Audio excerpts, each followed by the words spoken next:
Šodien varam parunāt par uzlīmēm, kāpēc viņas ir svarīgas tavā dzīvē.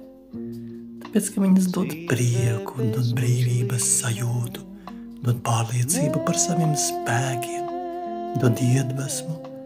Ar viņām var būt kopā visu laiku, viņas kalpos ļoti ilgi, viņas nav jāspaida. Viņas var pielīmēt, viņas tur turēsies ilgi, būs ūdens izturīgas un stipri stāvēs un runās ar tevi, kad gribēsi.